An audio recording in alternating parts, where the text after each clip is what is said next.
Hello बच्चों, future maker study centre Buxar के YouTube channel पर आपका स्वागत है। हम लोग पढ़ रहे हैं क्लास 10th का फिजिक्स। चैप्टर है प्रकाश का परावर्तन, रिफ्लेक्शन ऑफ लाइट। आज हम लोग पढ़ेंगे प्रतिबिंब के बारे में। इमेज, किसी बिंदु स्रोत से आती हुई प्रकाश की किरणें दर्पण से परावर्तन के बाद जिस बिंदु पर मिलती है या मिलती हुई प्रतीत होती है उसे उस बिंदु स्रोत का प्रतिबिंब कहते हैं।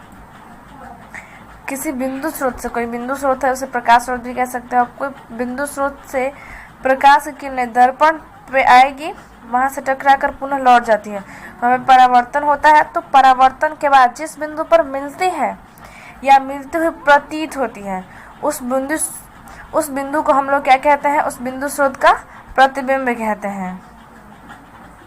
ठीक है बच्चों, यह दो प्रकार के होते हैं, एक वास्तविक प्रतिबिंब होता है और दूसरा आभासी प्रतिबिंब होता है। आभासी प्रतिबिंब को हम लोग काल्पनिक प्रतिबिंब भी कहते हैं। ठीक है बच्चों, आइए देखते हैं वास्तविक प्रतिबिंब क्या होता है। वास्तविक प्रतिबिंब यानी कि रियल इमेज, तो किसी बिंदु स्रोत से आती हुई प्रकाश की किरणें दर्पण से परावर्तन के बाद जिस बिंदु पर वास्तव में मिलती है, वास्तव मतलब रियल में मिलती है, उसे उस बिंदु स्रोत का वास्तविक प्रतिबिंब कहते हैं। किसी बिंदु स्रोत से कोई प्रकाश निकल रही है, दर्पण से परावर्तन के बाद जिस बिंदु पर वह वास्तव में मिलेगी वहाँ पे हमारा क्या बनेगा? वास्तविक प्रतिबिंब बनेगा। वास्तविक प्रतिबिंब हमेशा वस्तु की अपेक्षा उल्टा होता है। वस्तु अगर सीधी है तो वास्तविक प्रतिबिंब हमें कैसा दिखाई देगा? उल्टा दिखाई देता है। वास्तविक प्रतिबिंब की ये पहचान है और इसे पर्दे पर भी प्राप्त किया जा सकता है। चूंकि यह वास्तविक है, रियल है तो इसे हम लोग पर्दे पर प्राप्त कर सकते हैं। ठीक है बच्चों, आइए देखते हैं आभासी प्रतिबिंब, वर्चुअल इमेज। किसी बिंदु स्रोत से आती हुई प्रकाश की किरणें दर्पण से परावर्तन के बाद जिस बिंदु पर मिलती है या मिलती हुई प्रतीत होती है उसे उस बिंदु स्रोत का आभासी प्रतिबिंब कहते हैं। किसी बिंदु स्रोत से कोई प्रकाश आ रही है, दर्पण से उसका परावर्तन होगा और परावर्तन के बाद वो जिस बिंदु पर मिलती हुई प्रतीत होती है, वास्तव में नहीं मिलेगी, हमें ऐसा लगेगा कि वो कहीं एक बिंदु पे क्या हो रही है? मिल रही है। यदि ऐसा हुआ तो वो वहाँ पे कैसा प्रतिबिंब बनेगा? आभासी प्रतिबिंब बनेगा। ठीक है बच्चों, आभासी प्रतिबिंब क्या होता है? हमेशा वस्तु की अपेक्षा सीधा होता है। वस्तु जैसा रहेगा सीधा तो वो भी सीधा दिखाई देगा। और चूंकि यह आभासी है, काल्पनिक है, हमें ऐसा प्रतीत होता है ना कि वहाँ पे प्रतिबिंब बन रहा है, वास्तव में हमें प्रतिबिंब बनता नहीं है, हमें बस लगता है कि ऐसा प्रतीत होता है हमें कि प्रतिबिंब बन रहा है, तो इसलिए हम इसे पर्दे पर प्राप्त नहीं कर सकते हैं। ठीक है बच्चों,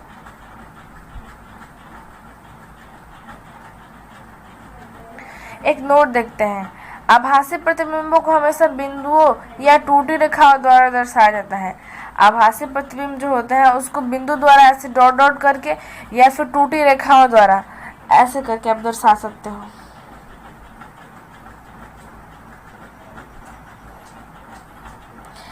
ये इसको टूटी रेखाएं बोलते हैं। रेखा है टूटी हुई है तो इसको आप टूटी रेखाओं द्वारा या फिर आप डॉटेड डॉटेड करके भी ऐसे बिंदुओं द्वारा आभासी प्रतिबिंब को दर्शा सकते हो। ठीक है बच्चों, अब देखते हैं समतल दर्पण द्वारा प्रतिबिंब का बनना। समतल दर्पण में कैसे प्रतिबिंब बनता है आइए समझते हैं। मान लेते हैं कि माना कि M' एक समतल दर्पण है जिसके सामने O एक बिंदु स्रोत रखा गया है। O मतलब बिंदु स्रोत मतलब प्रकाश स्रोत, उसको आप कह सकते हो।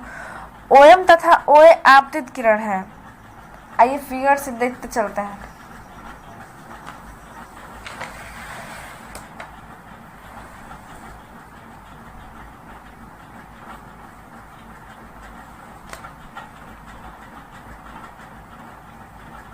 हमने यहाँ पे देखा कि M और M' क्या है? एक समतल दर्पण है। ये जो है एक समतल दर्पण है जिसके इधर ये जो लाइन बना हुआ है, इससे हमें पता चल रहा है कि ये क्या किया गया है? कलई किया गया है। और इसमें कह रहा है क्या कि जिसके सामने O एक बिंदु स्रोत रखा गया है। तो इस समतल दर्पण के सामने यहाँ पे एक O बिंदु स्रोत है, यहाँ से बहुत सारी प्रकाश की किरणें निकलती है, लेकिन हमने यहाँ पे सिर्फ दो किरणों को ही दिखाया है। आगे इसमें हम लोग पढ़ेंगे कि OM तथा OA आपतित किरण है। OM तथा OA दिखाई दे रहा होगा आप लोगों को, ओ एम तथा ओ ए, ये क्या है, आपतित किरण। चूंकि यहाँ से यह किसी समतल दर्पण पर किसी सतह पर पड़ रही है तो आने वाली किरण को ही हम लोग क्या कहते हैं, आपतित किरण कहते हैं। तो एक ये आपतित किरण है और एक ये आपतित किरण है। ठीक है बच्चों,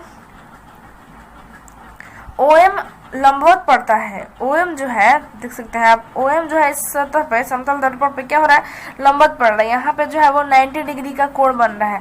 तो आप लोगों ने पहले देखा था कि जो समतल दर्पण पे लंबवत किरण पड़ती है वो पुनः उसी पथ पर वापस लौट जाती है। क्यों लौट जाती है, क्योंकि इस कंडीशन में I जो होता है, I क्या है, आपतन कोण है। आपतन कोण भी हमारा 0 होता है और चूंकि आपतन कोण 0 है तो आपतन कोण के बराबर ही हमारा परावर्तन कोण होता है। तो परावर्तन कोण और आपतन कोण दोनों 0 होता है, इसीलिए आपतित किरण भी यही है, परावर्तित किरण भी यही है और अभिलंब भी यही है। इस पे जब कोई लंबवत पड़ती है किरण तो यह यहाँ से टकरा कर पुनः उसी पथ पर वापस लौट जाती है। तो इस पे आ रही है और पुनः इसी पे क्या हो रही है, लौट जा रही है। आगे देखते हैं, OA दर्पण से परावर्तित होकर AB दिशा में चली जाती है। OA जो है, ये OA इस पे क्या हो रही है, तिरछी पड़ रही है। तो इस पे यहाँ पे A क्या होगा, हमारा A क्या होगा, ये किस बिंदु पे पड़ रही है, A पे। तो जिस बिंदु पे आपतित किरण पड़ती है वो बिंदु क्या कहलाता है, आपतन बिंदु कहलाता है। और आपतन बिंदु पे जो लंब डाला गया रहता है वो क्या कहलाता है, हमारा अभिलंब कहलाता है। तो यहाँ पे AN क्या है, अभिलंब है। तो अभिलंब के साथ, अभिलंब और आपतित किरण के बीच जो कोण बनता है उसे हम लोग I कहते हैं। I मतलब आपतन कोण कहते हैं। तो जितने डिग्री का ये आपतन कोण यहाँ पे बनेगा उतने ही डिग्री का परावर्तन कोण बनेगा। और ये जो OA किरण यहाँ पे आपतित हो रही है वो AB के साथ, इधर A जो है वो B की तरफ अब फिर से क्या हो जाएगी, परावर्तित हो जाएगी। तो ये हो जाएगी हमारी परावर्तित किरण हो जाएगी। ठीक है बच्चों, ये OM जो है इस पर लंबवत पड़ा और फिर पुनः वापस उसी पथ में क्या हो गया, लौट गया। और OA यहाँ पे पड़ा, जिस एंगल के साथ, जितने डिग्री के एंगल के साथ ये यहाँ पे आपतित होगा उतने डिग्री के एंगल के साथ क्या हो जाएगा, परावर्तित भी हो जाएगा। तो हम अगर इसको पीछे लेके जाते हैं, ये आगे, इसका ये जो है वो आगे इस तरफ बढ़ती जाएगी और ये जो है वो आगे इस तरफ बढ़ती जाएगी। तो भविष्य में इसका मिलना कभी संभव नहीं है। तो हम लोग क्या करते हैं कि इसको पीछे की तरफ लाते हैं, दर्पण की तरफ, पीछे की तरफ। तो ऐसा हम लोग कल्पना कर रहे हैं, यानी कि हम लोग ऐसा मान रहे हैं कि ये पीछे चल के कहीं ना कहीं मिल सकती है। तो इसको भी हम लोग पीछे लाएंगे और इसको भी हम लोग क्या करेंगे, पीछे लाएंगे। और यहाँ पे हम लोग देख रहे हैं कि यहाँ पे बिंदु I के पास ये दोनों जो किरणें हैं वो क्या हो रही है, मिल रही है। तो यहाँ पे हमारा प्रतिबिंब बन रहा है। और चूंकि ये हमने कल्पना की है तो कैसा प्रतिबिंब बनेगा, यहाँ पे काल्पनिक प्रतिबिंब बनेगा। यहाँ पे मिलता हुआ प्रतीत हो रहा है, वास्तव में नहीं मिल रहा है। तो यहाँ पे कैसा प्रतिबिंब बनेगा, आभासी प्रतिबिंब, या फिर आप इसको काल्पनिक प्रतिबिंब भी कह सकते हो। ठीक है बच्चों, हमें ऐसा प्रतीत होता है कि किरण OM जो किरण है OM तथा AB दर्पण के पीछे किसी बिंदु I पर मिलती है, अतः I O का क्या है, आभासी प्रतिबिंब है। ठीक है बच्चों, MO और MI दोनों दूरी समान है। आइए देखते हैं, MO यहाँ से ये कोई प्रकाश स्रोत है और ये समतल दर्पण से जितनी दूरी पे ये प्रकाश है, प्रकाश स्रोत जितनी दूर पे दर्पण से रखा गया है, दर्पण के पीछे भी ये उतनी दूरी पे ही यहाँ पे क्या बन रहा है, हमारा प्रतिबिंब बन रहा है। ये जो दूरी है, ये इस दूरी की क्या है, बराबर है। OM जो है वो MI के बराबर है। तो हम ये कह सकते हैं कि समतल दर्पण के आगे जितनी दूर पे कोई वस्तु रखी गई हो उसका प्रतिबिंब दर्पण से उतने ही पीछे बनेगा। ठीक है बच्चों, अर्थात समतल दर्पण में वस्तु दूरी जो है वो बराबर होती है किसके, प्रतिबिंब दूरी के। ये वस्तु है और ये प्रतिबिंब है। वस्तु दूरी दर्पण से हम लोग माप करते हैं। तो दर्पण से जितनी दूर वस्तु रखेंगे उसका प्रतिबिंब दर्पण से उतना ही पीछे बनेगा। ठीक है बच्चों, नोट देखते हैं। नोट, कोई वस्तु को समतल दर्पण के जितना आगे रखेंगे उसका प्रतिबिंब दर्पण से उतना ही पीछे बनेगा, जैसा कि आप लोग देखे अभी। ठीक है बच्चों, आइए देखते हैं पार्श्व परिवर्तन, लैटरल इन्वर्जन। समतल दर्पण में जब हम देखते हैं तो हम पाते हैं कि किसी वस्तु का दाहिना भाग दर्पण में प्रतिबिंब का बायां भाग होता है तथा वस्तु का बायां भाग दर्पण में प्रतिबिंब का दाहिना भाग होता है। इसी को पार्श्व परिवर्तन कहते हैं। आप लोग देखते होंगे जब आईना में खुद को, तो आप लोग अपना यदि दायां हाथ उठाते हैं तो उस प्रतिबिंब का कौन सा हाथ उठता है? बायां हाथ उठता है। और जब आप बायां हाथ उठाएंगे तो प्रतिबिंब का दाहिना हाथ उठेगा। इसी को हम लोग क्या कहते हैं? पार्श्व परिवर्तन कहते हैं। ऐसा समतल दर्पण में होता है यह घटना, इसी को हम लोग क्या कहते हैं? पार्श्व परिवर्तन कहते हैं। जैसे कि आप लोग फिगर में देख सकते हो, ये कोई कार्ड है, इस पे F लिखा हुआ है। यदि आप समतल दर्पण में देखोगे तो ये आपको उल्टा दिखेगा। इसका जो ये लेफ्ट वाला है इधर राइट में दिखेगा और ये जो राइट वाला है वो इधर लेफ्ट में दिखेगा। तो ये जो घटना होती है इसी को हम लोग पार्श्व परिवर्तन कहते हैं। ठीक है बच्चों।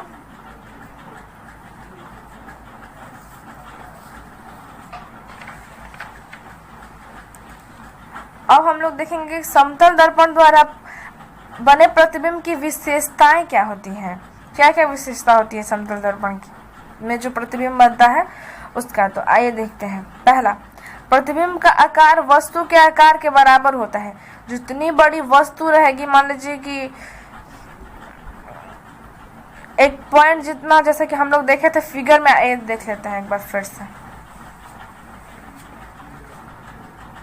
यहाँ पे O एक प्रकाश स्रोत है, ये यहाँ पे हम मान लीजिए कि एक पॉइंट है, तो इतना ही पॉइंट का तो यहाँ पे बना है ना प्रतिबिंब।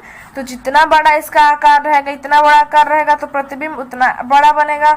छोटा रहेगा तो प्रतिबिंब क्या होगा? छोटा बनेगा हमारा।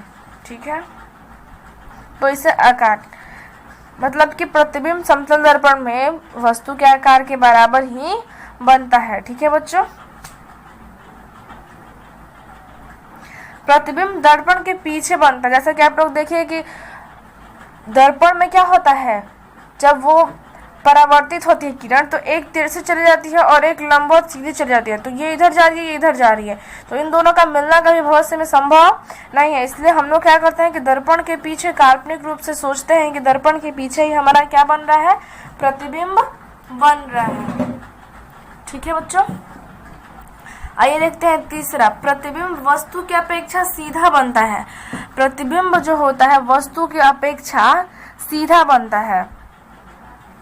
प्रतिबिंब हमें, चूंकि यह काल्पनिक आभासी बनता है, तो आभासी प्रतिबिंब हमेशा क्या होता है? सीधा ही होता है। आप लोग अपना चेहरा देखते हो तो आप लोग को तो सीधा ही दिखता होगा, क्योंकि हम लोग समतल दर्पण में ही देखते हैं, तो हमारा जो चेहरा है वो सीधा ही दिखता है ना, कि उल्टा दिखता है? सीधा दिखता है, क्योंकि वो आभासी बनता है और आभासी प्रतिबिंब हमेशा सीधा ही होता है। ठीक है बच्चों। चौथा देखते हैं, प्रतिबिंब पार्श्व परिवर्तित होता है। प्रतिबिंब जो होता है वो पार्श्व परिवर्तित होता है। अभी आप लोगों ने देखा कि पार्श्व परिवर्तित क्या होता है? लेफ्ट का जो भाग है, जो बायां भाग है वो दायां में दिखाएगा और जो दायां भाग है वो बायां दिखाएगा। आप लोग समतल दर्पण में तो ऐसा देखे ही होंगे, तो ये भी किसकी विशेषता है। पांचवा है कि प्रतिबिंब आभासी होता है।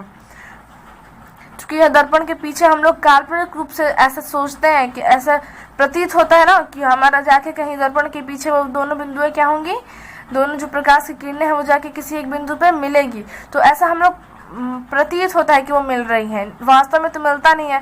तो जब मिलता हुआ प्रतीत होता है तो वो आभासी प्रतिबिंब बनता है। तो यहाँ पे कैसा प्रतिबिंब बनता है? आभासी। ठीक है बच्चों। आइए 6 नंबर देखते हैं, वस्तु दूरी तथा प्रतिबिंब दूरी बराबर होती है। जैसे कि हमने देखा दर्पण से जितनी दूर हम वस्तु रखेंगे उसका प्रतिबिंब दर्पण के पीछे उतनी ही दूरी पर बनेगा। तो वस्तु दूरी और प्रतिबिंब दूरी दोनों क्या होती है? बराबर होती है। प्रतिबिंब को पर्दे पर प्राप्त नहीं किया जा सकता है। चूंकि यह काल्पनिक है, आभासी है, तो हम लोग इसे पर्दे पर प्राप्त नहीं कर सकते हैं। क्यों नहीं कर सकते हैं? क्योंकि वो वास्तव में वो दोनों प्रकाश की किरणें किसी एक बिंदु पर मिलती नहीं है, मिलती हुई प्रतीत होती है। जब प्रतीत होती है तो ये हमारी कल्पना हुई और कल्पना को पर्दे पर प्राप्त नहीं किया जा सकता है। ठीक है बच्चों। आइए देखते हैं गोलीय दर्पण। गोलीय दर्पण कांच के किसी खोखले गोले का एक भाग होता है।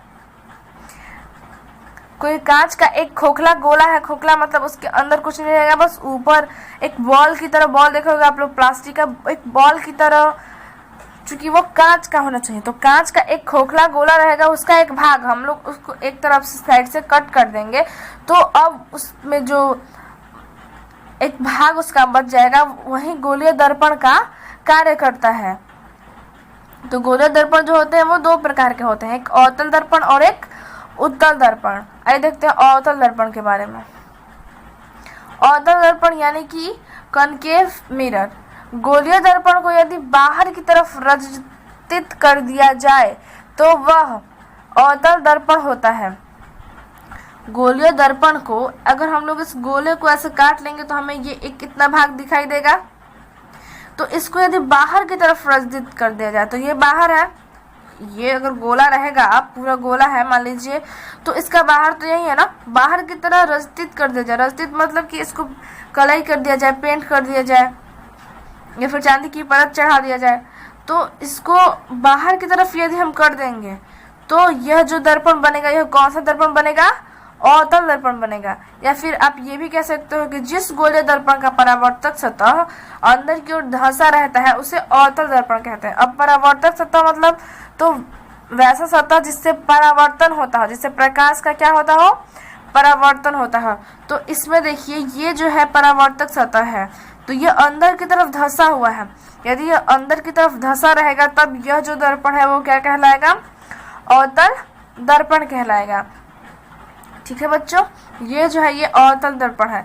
अब देख लेते हैं एक, इसमें अवतल, इसका नाम क्या है, अ से है ना, अवतल, तो अंदर की तरफ धंसा रहेगा।